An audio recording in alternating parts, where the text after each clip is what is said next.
Welcome to RDS Tech. நாம இன்னைக்கு பார்க்க போற வீடியோ வாட்ஸ்அப்ல வந்திருக்க ஒரு 3 தரமான அப்டேட் பத்தி தான் நம்ம இந்த வீடியோல பார்க்க போறோம். நீங்க ஒருவேளை நம்ம சேனலுக்கு ஃபர்ஸ்ட் டைம் வந்திருந்தீங்கன்னா நம்ம சேனலை சப்ஸ்கிரைப் பண்ணிட்டு லைக் பண்ணுங்க, ஷேர் பண்ணுங்க, பக்கத்துல இருக்கிற பெல் ஐகானை கிளிக் பண்ணிட்டு அதை ஆல் செட் பண்ணி வச்சுங்க. அப்பதான் நான் அப்லோட் பண்ற ஒவ்வொரு வீடியோக்கான நோட்டிஃபிகேஷன் உங்களுக்கு வந்துகிட்டே இருக்கும். வாங்க இப்போ வீடியோக்குள்ள போயிடலாம்.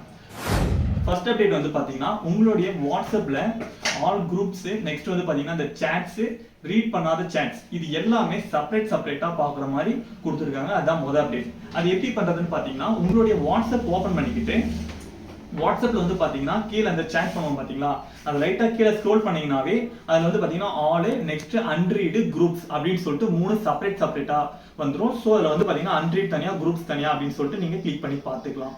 ஓகேங்களா.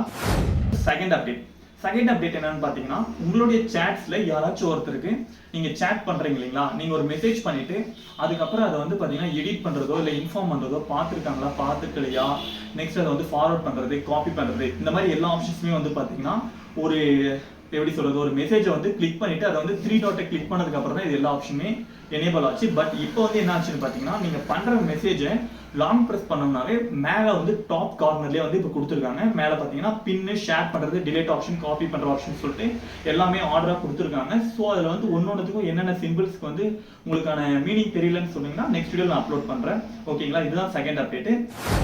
தேர்ட் வந்து பாத்தீங்கன்னா உங்களுடைய ஸ்டேட்டஸ்ல நீங்க எங்கேயாச்சும் ஒரு ட்ரிப் பிளான் பண்ணும்போது அந்த ட்ரிப்புக்கான ஒரு வீடியோ வந்து நீங்க ஸ்டேட்டஸா போடுறீங்க அப்படின்னும் போது எந்த இடத்துல இருக்கீங்க அப்படிங்கிறது வந்து கீழே வந்து ஒரு மெசேஜா தான் நீங்க வந்து டைப் பண்ணுவீங்க.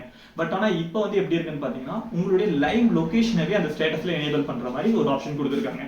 அது எப்படின்னு வந்து பாத்தீங்கன்னா நார்மலா ஸ்டேட்டஸ் போடுற மாதிரி போட்டுட்டு நீங்க வந்து ஒரு வீடியோவோ இல்ல வந்து ஒரு போட்டோவோ ஏதோ ஒன்று எடுத்துட்டு அதுக்கு மேல வந்து பாத்தீங்கன்னா ஸ்டிக்கர்ஸ் அப்படின்னு ஒரு ஆப்ஷன் இருக்கு, பார்த்திருப்பீங்க, ஆல்ரெடி இருக்கு. பட் அந்த ஸ்டிக்கர்ஸை கிளிக் பண்ணீங்கன்னா ஸ்டிக்கர்ஸ்லயே வந்து பாத்தீங்கன்னா கண்டென்ட் ஸ்டிக்கர்ஸ் அப்படின்னு சொல்லிட்டு கீழே வந்து இப்போ ஒரு 3 ஆப்ஷன்ஸ் கொடுத்துருக்காங்க. லைவ் ஆப்ஷன்ஸ் ஒன்று, டைமிங் கிளாக் ஆப்ஷன்ஸ் ஒன்று, டைம் ஆப்ஷன் டிஜிட்டல் வைஸ்ல ஒன்று. மொத்தம் இதுல வந்து பாத்தீங்கன்னா லைவ் லொகேஷன்ஸ்ல எப்படி லைவ் லொகேஷன் வந்து அங்க எனேபிள் பண்றதுன்னா அது லைவ் லொகேஷனை கிளிக் பண்ணீங்கன்னாவே டைரக்டா வந்து கூகுள் மேப் போகும்.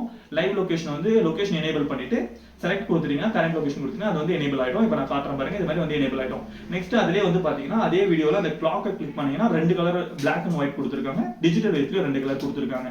ஸோ இது ரெண்டுத்தையுமே வந்து பாத்தீங்கன்னா உங்களால ஈஸியா எனேபிள் பண்ணிக்க முடியும். நெக்ஸ்ட் இதுலயே வந்து பாத்தீங்கன்னா உங்களுடைய எடிட்டிங் ஒர்க்ஸ் வந்து பேக்ரவுண்டும் பண்ணிக்க முடியும். ஏதாச்சும் ஒன்று தப்பா எடிட் பண்ணிட்டீங்க அப்படின்னாக்க பேக் ஸ்பேஸ் கொடுத்தீங்கன்னா அதுவா பேக்ல வந்துடும். அதே மாதிரி ஃபார்வர்டும் பண்ணிக்கலாம். ஸோ இந்த மாதிரி வந்து பாத்தீங்கன்னா ஒரு 3 அப்டேட் கொடுத்துருக்காங்க. இந்த அப்டேட்ஸ் எல்லாமே உங்களுக்கு தெரிஞ்சிருக்கு அப்படின்னாக்க கீழே ஒரு கமெண்ட் பண்ணுங்க.